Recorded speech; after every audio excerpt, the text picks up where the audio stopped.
ሰላም ጤና ይስጥልን ውድ ሪፖርተር ተከታታዮች የሰዓቱን ዜናዎች ቀጥዬ ያሰማችኋለሁ። በቅድሚያም አርዕስተ ዜና። ባህር ትራንስፖርትና ሎጂስቲክስ የመካከለኛው ምስራቅ ጦርነት እንደፈተነውና ከፍተኛ ጉዳት እንዳስከተለበት ገልጿል። በ4 ቢሊዮን ዶላር ገንዘብ ተደርሶ የነበረው የዚጅንና አላይድ ወርቅ ግብይት ስምምነት ፈርሷል። ሌሎችንም ይዘናል። አብራችን ቆዩ። ባህር ትራንስፖርትና ሎጂስቲክስ የመካከለኛው ምስራቅ ጦርነት እንደፈተነውና ከፍተኛ ጉዳት እንዳስከተለበት ገለጸ።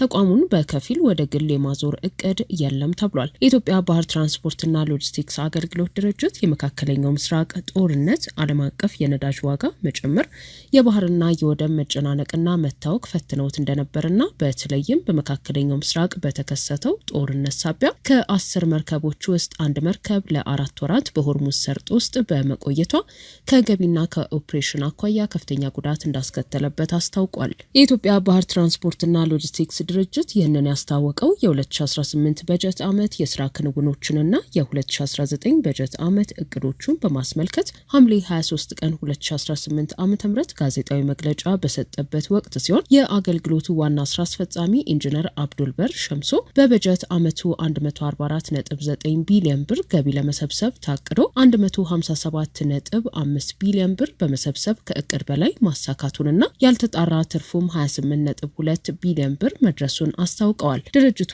በበጀት ዓመቱ 7.4 ሚሊዮን ሜትሪክ ቶን ጭነት ማጓጓዙንና መንግስት ባመቻቸው እድል ምክንያት 1.72 በመቶ የሚሆነው ድርሻ ከ20 ዓመታት በኋላ ለመጀመሪያ ጊዜ ነዳጅ በማጓጓዝ የተደረገ መሆኑንም ዋና ስራ አስፈጻሚው ጠቁመዋል። በአሁኑ ወቅት ድርጅቱ በ10 የድርጅቱ መርከቦች አገልግሎቱን እየሰጠ እንደሚገኝና 47 መርከቦች ደግሞ የሌሎች ባለንብረቶችን በቻርተር በመጠቀም በበጀት ዓመቱ ማጓጓዝ መቻሉንና የጭነት ተሽከርካሪዎችን በመጠቀም አገልግሎት መሰጠቱ ተገልጿል። እንደ ኢንጂነር አብዱልበር ገለጻ ሀገሪቱ እንደ መነሻ ወደብ የምትጠቀምበትና ሙሉ በሙሉ በሚባል ደረጃ እቃዎች የሚገቡት በጅቡቲ ወደብ መሆኑን የገለጹት ኢንጂነር አብዱልበር የሆርሙዝ ሰርጥና መካከለኛው ምስራቅ በመዘጋታቸው የመርከቦች መጨናነቅና መታወክ ጫና ፈጥሯል።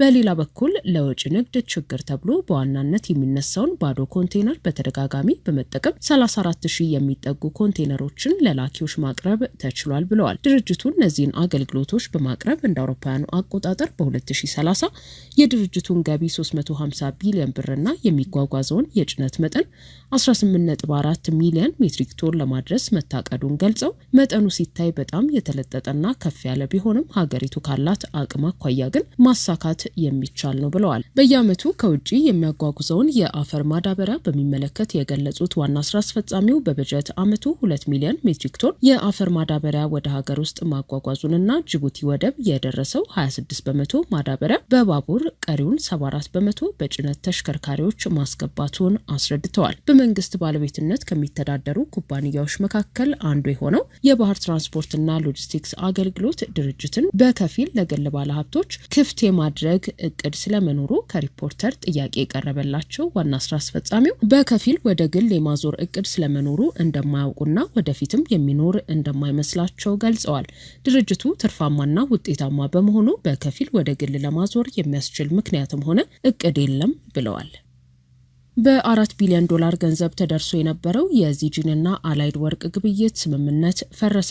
የኢትዮጵያው የኩርሙክ ወርቅ ፕሮጀክት ባለቤትነት ዝውውርም ተሰርዟል። በ2026 እንደ አውሮፓውያኑ አቆጣጠር በዓለም አቀፍ የማዕድን ዘርፍ ትልቅ ትኩረት ስቦ የነበረውና የ4.1 ቢሊዮን የአሜሪካ ዶላር ግምት የተሰጠው የኮርፖሬት ግዢ ስምምነት በይፋ መፍረሱ ተገልጿል። የቻይናው መንግስት የሚደግፈው ዚጂን ማይኒንግ ግሩፕ የካናዳውን አላይድ ጎልድ ኮርፖሬሽን ሙሉ በሙሉ ለመጠቅለል ያቀደው ይህ የካፒታል ግብይት በኢትዮጵያ ቤንሻንጉል ጉሙዝ ክልል የሚገኘውንና የአላይድ ዋና ፕሮጀክት የሆነውን የኩርሙክ ወርቅ ማዕድንም ጨምሮ በኮትዲቯርና በማሊ ያሉ የማዕድን ቦታዎችን ለማጠቃለል ያለመ እንደነበር ተጠቅሷል። በሁለቱ ኩባንያዎች መካከል በተደረገው ውል መሰረት የተሰጠው የጊዜ ገደብ ሐምሌ 23 ቀን 2018 ዓ.ም ያበቃ ሲሆን የህግና የቁጥጥር ቅድመ ሁኔታዎች በተወሰነው ጊዜ ውስጥ ሊሟሉ የሚችሉበት አሳማኝ እድል አለመኖሩን በመግለጽ ስምምነቱ በይፋ እንዲቋረጥ ተደርጓል። የስምምነቱ መፍረስ ዋነኛ ምክንያት የቻይና የቁጥጥር ባለስልጣናት ለግብይቱ አስፈላጊውን የውጭ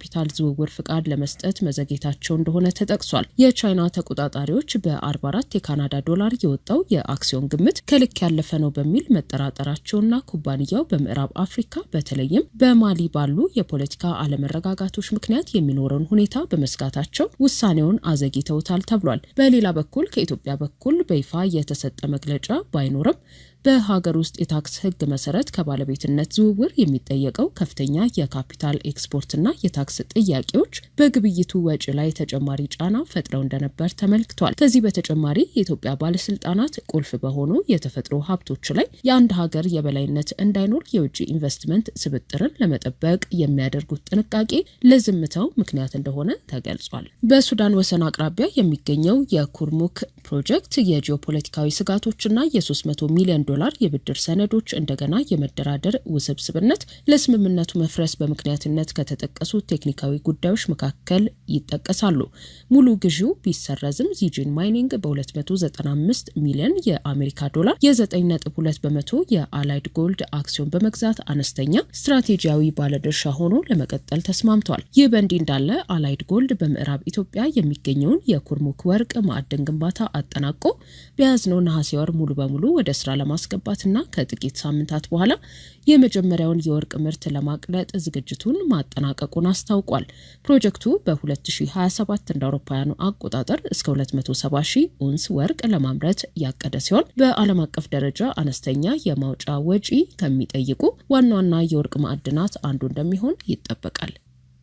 በኢትዮጵያ ዜና አገልግሎት በተባበሩት መንግስታት ድርጅት እንዲሁም በዓለም አቀፍ ሚዲያዎች በጋዜጠኝነት ሙያቸው ጉልህ አስተዋጽኦ ያበረከቱት አንጋፋው ጋዜጠኛ ታፈሰ በለጠ በ78 ዓመታቸው ከዚህ ዓለም በሞት ተለይተዋል።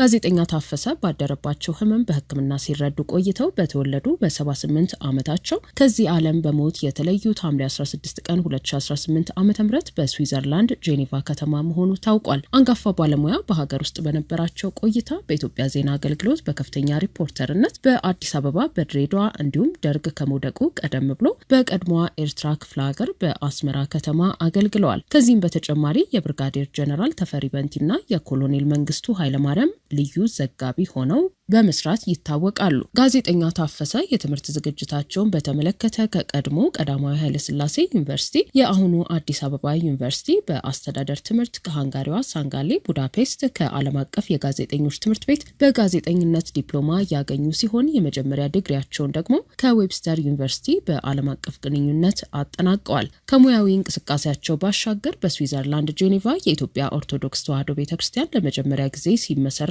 የቦርድ አባልና ጸሐፊ እንዲሁም በስዊዘርላንድ የኢትዮጵያውያን መረዳጃ ማህበር መስራች በመሆን በበጎ አድራጎት ስራዎች ላይ በስፋት ይሳተፉ ነበር። በስዊዘርላንድ ከ40 ዓመታት በላይ የኖሩት ጋዜጠኛ ታፈሰ በለጠ ባለትዳርና የ3 ልጆች አባት እንዲሁም የ2 ልጆች አያት ነበሩ። እንደ ቤተሰቦቻቸው ገለጻ የአንጋፋው ጋዜጠኛ ስርዓተ ቀብር ሐምሌ 28 ቀን 2018 ዓ.ም በጄኔቫ ይፈጸማል። ውድ ሪፖርተር ተከታታዮች የሰዓቱ ዜናዎቻችን እነዚህ ነበሩ። ስላደመጣችሁን ከልብ እናመሰግናለን።